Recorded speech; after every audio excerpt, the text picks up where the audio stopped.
Pemain andalan Vietnam, Tran Thi Tan Thuy, Thuyen, sampai tak percaya Megawati nyaris membuatnya tumbang lewat spike geledek andalannya. Dalam duel panas di CV League 2025, Megawati Hangestri Pertiwi kembali menunjukkan kualitasnya sebagai salah satu oposite paling mematikan di Asia. Thuyen, yang selama ini menjadi tumpuan utama Vietnam, mengakui bahwa dirinya sempat kewalahan menghadapi kekuatan serangan Megawati yang begitu keras dan tak terduga. Saya benar-benar tidak menyangka. Setiap kali dia melompat, saya bisa merasakan tekanan datang. Spikennya seperti geledek, cepat, keras, dan sulit dibaca, ujar Thuyen dengan nada serius usai pertandingan. Meski Vietnam tetap berjuang keras, performa Megawati di leg kedua CV League itu membuat pertahanan Vietnam porak-poranda. Aksi demi aksi yang ditampilkan Megawati bahkan nyaris membalikkan dominasi Vietnam di beberapa momen krusial pertandingan.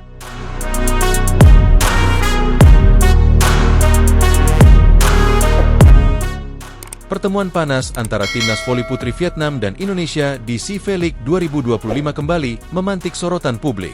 Di tengah ketatnya persaingan, sebuah pengakuan mengejutkan datang dari setter terbaik Vietnam, Jo Thi Lam Oan, yang secara terang-terangan memuji performa luar biasa Megawati Hangestri Pertiwi di leg kedua.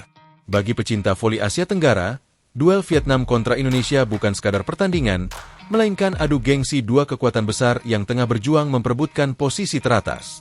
Di leg pertama, Vietnam berhasil meredam sebagian besar serangan Megawati. Namun, leg kedua menjadi cerita yang berbeda. Megawati tampil dengan determinasi baru, agresivitas lebih tinggi, dan efisiensi serangan yang membuat lawan kewalahan. So, mau tahu info berita menarik lainnya? Tonton terus video ini sampai selesai.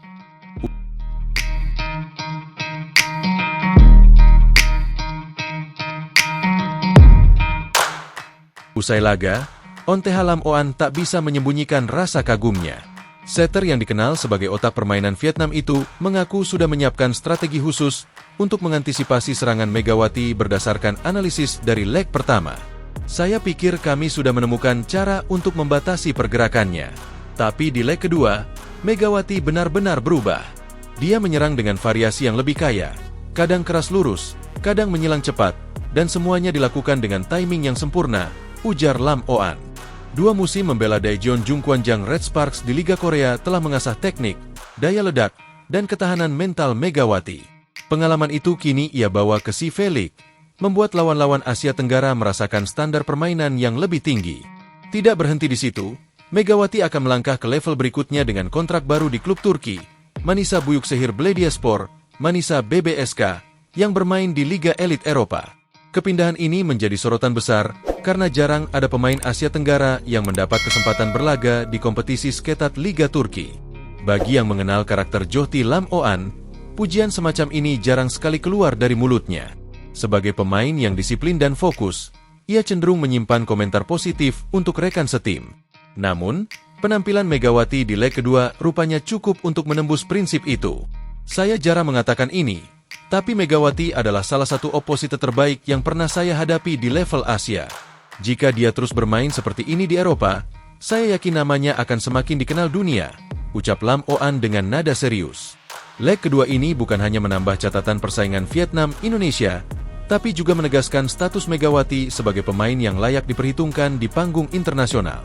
Dengan kontrak di Turki, ia akan menghadapi lawan-lawan yang lebih tangguh dan berkesempatan mengasah kemampuannya ke level yang lebih tinggi lagi.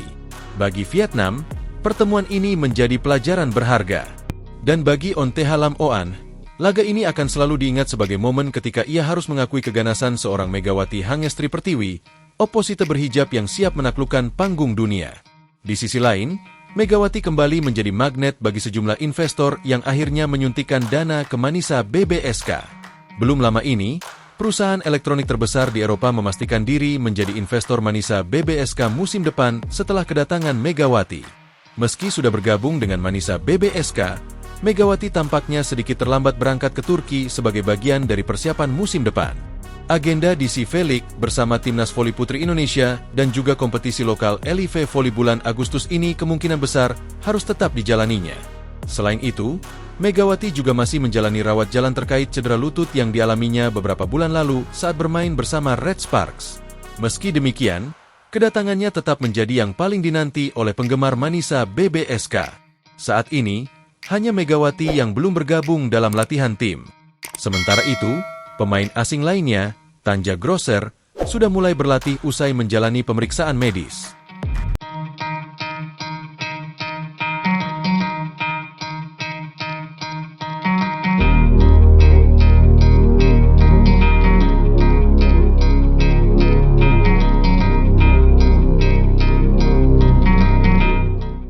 Megatron efek kembali terasa di Manisa BBSK. Kontestan kasta kedua Liga Turki tersebut seolah panen rezeki meski Megawati belum tiba. Beberapa hari lalu, Manisa BBSK secara resmi mendapatkan investor baru, yakni perusahaan elektronik dan telekomunikasi ternama Eropa, Vestel. Vestel bergabung dengan tim bola voli wanita Manisa BBSK. Tulis laman resmi klub pada Selasa, 5 Agustus 2025. Wajar jika Vestel akhirnya bersedia menjadi sponsor Megawati dan kawan-kawan. Pasalnya, perusahaan tersebut memang didirikan di kota Manisa pada tahun 1984 dan bergerak di bidang elektronik, teknologi informasi, hingga peralatan rumah tangga dengan pasar terbesar di Eropa. Manisa BBSK menjadi salah satu dari banyak aset olahraga yang disponsori oleh Vestel, selain timnas voli Turki, putra dan putri, hingga atlet panahan Olimpiade, Mete Gazoz. Rencananya, logo Vestel akan terpampang di bagian depan jersey Manisa BBSK dalam kompetisi Kadlar 1 Ligi musim depan. Menurut rilis resmi klub, Vestel menyatakan bahwa dukungannya terhadap olahraga wanita dan kota Manisa kini telah dibawa ke tingkat yang baru dengan menjadi sponsor utama tim voli wanita Manisa BBSK. Sementara itu, di tanah air, prestasi membanggakan juga datang dari Timnas Voli Putri Indonesia U21. Menteri Pemuda dan Olahraga Republik Indonesia, Menpora RI, Dito Aryo Tejo, mengaku bangga dan mengapresiasi kemenangan Timnas U21 atas Kanada dengan skor 3-1 pada laga lanjutan grup AFF Volleyball Women's U21 World Championship 2025 di Jawa Post Arena, Jumat 8 Agustus malam. Menpora Dito menyebut permainan Timnas U21 sudah sangat baik. Meski menghadapi pemain Kanada yang secara postur lebih tinggi, para pemain Indonesia tetap menguasai jalannya pertandingan. Lawan yang kita hadapi adalah Kanada, yang secara postur lebih tinggi. Tapi kita lihat di 2 set awal, pemain Indonesia sudah bisa menguasai pertandingan dan menang 2-0. Meskipun harus disusul jadi 2-1, tapi kita bisa menyelesaikan pertandingan dengan kemenangan 3-1. Tentunya hasil ini harus kita apresiasi, kata Menpora.